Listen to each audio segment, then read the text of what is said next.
ഒമാനിലെ വാർത്തകളും വിശേഷങ്ങളും വേഗത്തിൽ അറിയാൻ ഈ ചാനൽ സബ്സ്ക്രൈബ് ചെയ്യൂ. തൊട്ടടുത്തുള്ള ബെൽ ഐക്കൺ കൂടി ഇനേബിൾ ചെയ്യാൻ മറക്കണ്ട.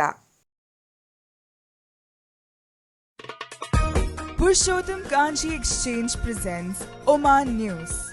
ഒമാനിലെ വാർത്തകളും വിശേഷങ്ങളും നിങ്ങൾക്കായി സമർപ്പിക്കുന്നത് പുരുഷോത്തം ഖാഞ്ചി എക്സ്ചേഞ്ച്. 100 വർഷത്തെ പാരമ്പര്യമുള്ള ഒമാനിലെ ആദ്യത്തെ money exchange. We exchange trust. നമസ്കാരം.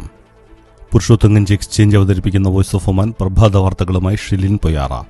ഇന്ന് നവംബർ 12 വ്യാഴാഴ്ച. ഒമാനിൽ പള്ളികൾ തുറക്കുന്ന ഘട്ടത്തിൽ കുട്ടികൾക്കും പ്രായമായവർക്കും പ്രവേശനം അനുവദിക്കില്ലെന്ന് ഔഖഫ് മതകാര്യ മന്ത്രാലയം അറിയിച്ചു. 12 വയസ്സിന് താഴെയുള്ള കുട്ടികൾക്കും 65 വയസ്സിന് മുകളിൽ പ്രായമുള്ളവർക്കും നിലവിൽ പ്രവേശന അനുമതിയില്ലെന്ന് മന്ത്രാലയം അണ്ടർ സെക്രട്ടറിയും പറഞ്ഞു. ഈ മാസം 15 മുതൽ പള്ളികൾ തുറക്കാൻ സുപ്രീം കമ്മിറ്റി അനുമതി നൽകിയിരുന്നു. 5 നേരങ്ങളിലും 25 മിനിറ്റ് നിസ്കാര സമയം മാത്രമാണ് പള്ളി തുറക്കാൻ അനുമതിയുള്ളത്. വെള്ളിയാഴ്ച ജുമാ നിസ്കാരം ഉണ്ടാകില്ല. പള്ളികൾ തുറക്കുമ്പോൾ പാലിക്കേണ്ട മാർഗനിർദ്ദേശങ്ങൾ ലംഘിച്ചാൽ പള്ളികൾ അടച്ചിടുമെന്നും മുഹമ്മദ് അല്ലാമറി പറഞ്ഞു. കോവിഡ് വ്യാപനം തടയുന്നതിന് സുപ്രീം കമ്മിറ്റിയുടെ നിർദ്ദേശങ്ങൾ ലംഘിച്ച സ്വകാര്യ കമ്പനികൾക്കും സ്ഥാപനങ്ങൾക്കുമെതിരെ നടപടി. തൊഴിലാളികളുടെ സംരക്ഷണത്തിനായുള്ള മാർഗനിർദ്ദേശങ്ങൾ പാലിക്കുന്നത് ഉറപ്പുവരുത്തുന്നതിന്റെ ഭാഗമായാണ് തൊഴിൽ മന്ത്രാലയം പരിശോധന നടത്തിയത്. മാർച്ച് 23-നും ഒക്ടോബർ 30-നും ഇടയിൽ 516 സ്ഥാപനങ്ങളിൽ പരിശോധന നടത്തി. ഇതിൽ 63 ഇടങ്ങളിൽ നിയമലംഘനങ്ങൾ കണ്ടെത്തിയതായും മന്ത്രാലയം അറിയിച്ചു. ഒമാന്റെ 50ാം ദേശീയ ദിനത്തിന്റെ അലങ്കാര വിളക്കുകൾ തെളിഞ്ഞെങ്കിലും വ്യാപാര മേഖലയിൽ അനക്കമില്ലാത്തതിന്റെ പ്രയാസത്തിലാണ് വ്യാപാരികൾ. സാധാരണ നവംബറിൽ ദേശീയ ദിന അലങ്കാര വസ്തു വ്യാപാരം പൊടിപൊടിക്കാറുണ്ടായിരുന്നു. ഒമാന്റെ കൊടികൾക്കും ഒമാനി ചിഹ്നങ്ങൾ ആലേഖനം ചെയ്ത ഉൽപ്പന്നങ്ങൾക്കും ഏറെ ആവശ്യക്കാർ ഉണ്ടായിരുന്നു. വാഹനാലങ്കാരങ്ങളും കൊടിതോരണങ്ങൾ തൂക്കലുമൊക്കെയായി ഒമാൻ ആഘോഷത്തിമർപ്പിലാകുന്ന സമയമാണിത്. എന്നാൽ ഈ വർഷം ഇത്തരം ആഘോഷങ്ങളില്ലാത്തത് ഏറെ പ്രതികൂലമായി ബാധിച്ചിരിക്കുന്നത് വ്യാപാരികളെയാണ്. സാധാരണ ഇത്തരം വ്യാപാരികൾക്ക് ഏറ്റവും കൂടുതൽ വരുമാനമുള്ള സീസണും ദേശീയ ദിനത്തിന്റെ സീസണാണ്.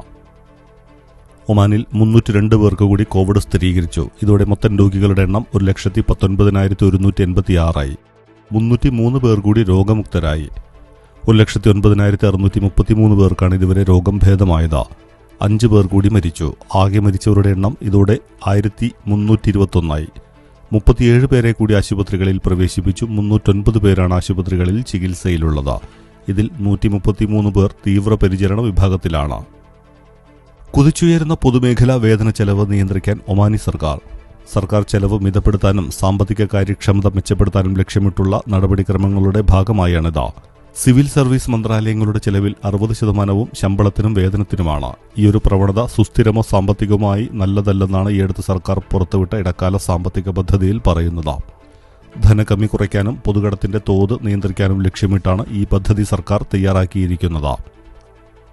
ഖസബിൽ നിന്നും 894 കിലോമീറ്റർ അകലെ ഭൂചലനം അനുഭവപ്പെട്ടു. റിക്ടർ സ്കെയിലിൽ 4.5 മാഗ്നിറ്റ്യൂഡ് രേഖപ്പെടുത്തിയ ഭൂമികുലുക്കമാണ് ഉണ്ടായതെന്ന് നിരീക്ഷണ കേന്ദ്രം അറിയിച്ചു. കുവൈറ്റ് തീരത്തോടെയേറെ അടുത്ത പ്രദേശത്താണ് ഭൂചലനം അനുഭവപ്പെട്ടത്. ഒമാൻ സമയം വൈകിട്ട് 5:56 10 കിലോമീറ്റർ വ്യാപ്തി രേഖപ്പെടുത്തിയ ഭൂചലനം. ഒമാനിലേക്ക് പ്രവേശിക്കാനാകാതെ യമൻ അതിർത്തിയായ സർഫയത്തിൽ 2 മാസത്തോളമായി കുടുങ്ങിയ മലയാളികൾക്കൊടുവിൽ മോചനം. ഇന്ത്യൻ എംബസിയുടെയും KMCC അടക്കമുള്ള വിവിധ സാമൂഹിക സംഘടനകളുടെയും ഇടപെടലാണ് മലപ്പുറം പെരിന്തൽമണ്ണ പൂന്താനം സ്വദേശികളായ രതീഷ് നാരായണത്തൊടി, ലിജീഷ് പൂത്താത്തൊടി എന്നിവർക്ക് തുണയായത്. യമനിൽ താൽക്കാലിക ജോലിക്ക് പോയ ഇരുവരും കോവിഡ് പ്രതിസന്ധിയെ തുടർന്ന് മടങ്ങിപ്പോന്നപ്പോഴാണ് അതിർത്തിയിൽ കുടുങ്ങിയത്. കഴിഞ്ഞ ദിവസം സലാലയിലെത്തിച്ച ഇവർ 1 മണിക്ക് സലാലയിൽ നിന്നുള്ള കൊച്ചി എയർ ഇന്ത്യ എക്സ്പ്രസിൽ നാട്ടിലേക്ക് പോകും. കഴിഞ്ഞ 4 വർഷത്തോളമായി സലാലയിൽ ജോലി ചെയ്തു വരികയായിരുന്നവരുടെ കമ്പനി ഏറ്റെടുത്ത അലുമിനിയം ഫാബ്രിക്കേഷൻ ജോലി ചെയ്യാൻ മാർച്ച് 15-നാണ് ഇവർ യമനിലേക്ക് പോയത്. ആയുർവേദ ദിനാചരണത്തിന്റെ ഭാഗമായി മസ്കറ്റ് ഇന്ത്യൻ എംബസിയുടെ ആഭിമുഖ്യത്തിൽ ആയുർവേദവും ആരോഗ്യവും എന്ന വിഷയത്തിൽ വെബിനാർ സംഘടിപ്പിക്കുന്നു. ഇന്ത്യൻ എംബസിയുടെ ഔദ്യോഗിക യൂട്യൂബ് ചാനൽ വഴിയും പരിപാടി സംപ്രേഷണം ചെയ്യും. വിദേശത്ത് 6 മാസത്തിൽ കൂടുതൽ തൊഴിൽ താമസ വിസയുള്ള 18 വയസ്സ് കഴിഞ്ഞവർക്ക് നോർക്ക റൂട്ട്സിന്റെ ID കാർഡിന് അപേക്ഷിക്കാം. 18 വയസ്സ് കഴിഞ്ഞ വിദേശത്ത് പഠിക്കുന്ന വിദ്യാർത്ഥികൾക്ക് സ്റ്റുഡൻസ് ID കാർഡിനും അപേക്ഷിക്കാം. 3 വർഷത്തെ കാലാവധിയുള്ള കാർഡിന് 315 രൂപയാണ് അപേക്ഷാ ഫീസ്. ഇരു കാർഡ് ഉടമകൾക്കും 4 ലക്ഷം രൂപയുടെ അപകട മരണ ഇൻഷുറൻസും അപകടം മൂലമുള്ള ഭാഗിക സ്ഥിര അംഗവൈകല്യങ്ങൾക്ക് പരമാവധി 2 ലക്ഷം രൂപയുടെ ഇൻഷുറൻസ് പരിരക്ഷയും ലഭിക്കും. www.norcaroots.org-ൽ ഓൺലൈനായി അപേക്ഷിക്കാം. വിവരങ്ങൾക്ക് ടോൾ ഫ്രീ നമ്പറായ 1800 4253 939 എന്ന നമ്പറിലും ബന്ധപ്പെടാവുന്നതാണ്. സ്കൂളുകൾക്ക് ഇന്റർനെറ്റ് സേവനം ലഭ്യമാക്കുന്നത് സംബന്ധിച്ച് നേരിടുന്ന പ്രശ്നങ്ങൾ മസ്കറ്റ് നഗരസഭാ കൗൺസിൽ അവലോകനം ചെയ്തു. Muscat governor Sayyid bin Hilal Al ബുസൈദിയുടെ അധ്യക്ഷതയിൽ കൗൺസിൽ യോഗം നടന്നു. 141 സ്കൂളുകളിലാണ് ഉപഗ്രഹ ഇന്റർനെറ്റ് സേവനം ലഭ്യമാക്കേണ്ടത്. ഇതിൽ ഖുറിയാത്ത് വിലായത്തിലെ വാദിയൽ അർബൈൻ സ്കൂളിൽ ഇന്റർനെറ്റ് സേവനം ലഭ്യമാക്കിയതായും മറ്റ് സ്കൂളുകളിൽ വൈകാതെ നടപടികൾ ആരംഭിക്കുമെന്നും കൗൺസിലിനെ അറിയിച്ചു.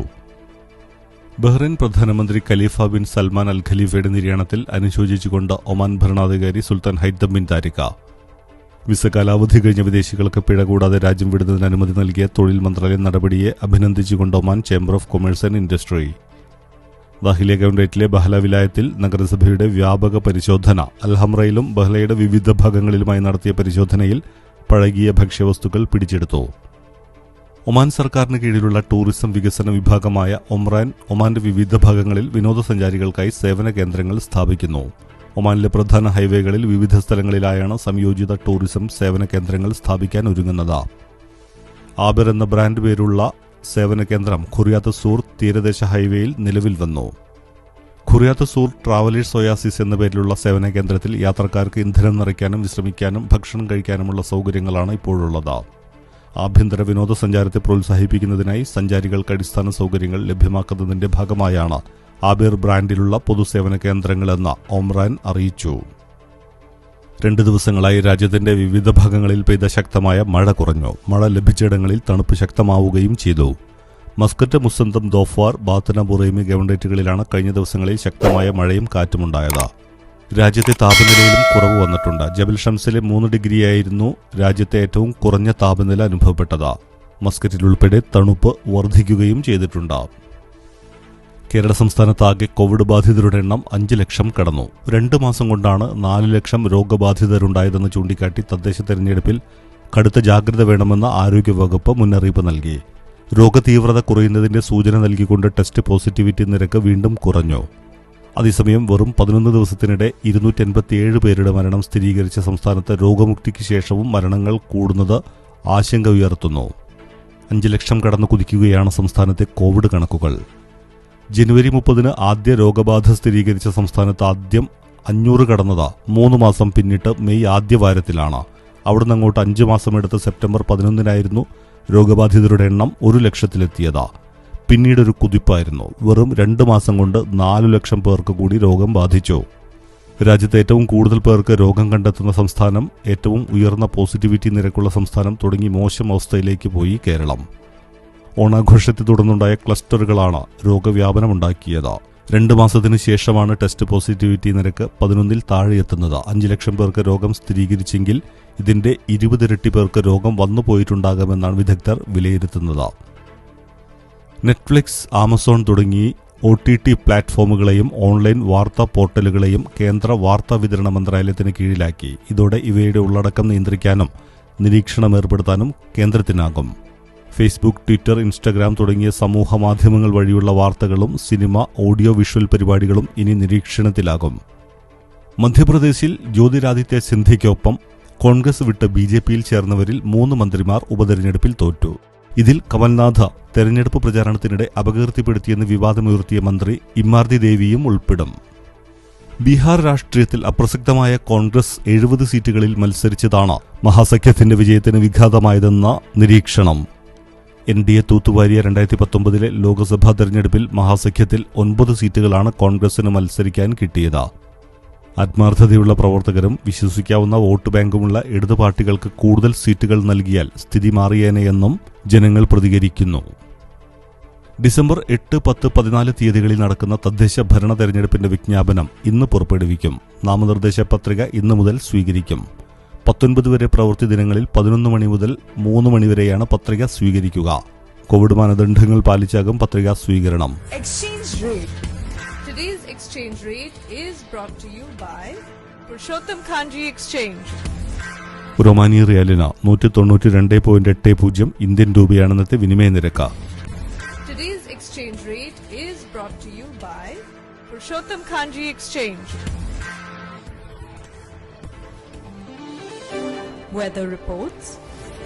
മസ്കറ്റ് ഗവൺറേറ്റിൽ ഇന്ന് അനുഭവപ്പെടാവുന്ന കൂടിയ ചൂട് 30 ഡിഗ്രി സെൽഷ്യസ്, കുറഞ്ഞ ചൂട് 21 ഡിഗ്രി സെൽഷ്യസ്. ഒമാനിലെ ആദ്യ ധനവിനിമയ സ്ഥാപനമായ പുരുഷോത്തം ഗഞ്ച് എക്സ്ചേഞ്ച് അവതരിപ്പിക്കുന്ന വോയിസ് ഓഫ് ഒമാന്റെ പ്രഭാത വാർത്തകൾ ഇവിടെ പൂർണ്ണമാവുകയാണ്. കൂടുതൽ വാർത്തകളും വിശേഷങ്ങളും സായാഹ്ന വാർത്താ ബുള്ളറ്റിനിൽ.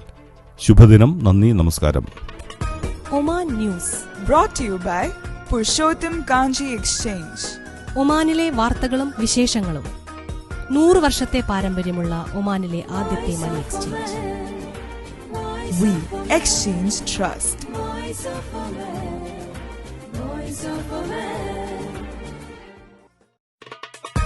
Purushottam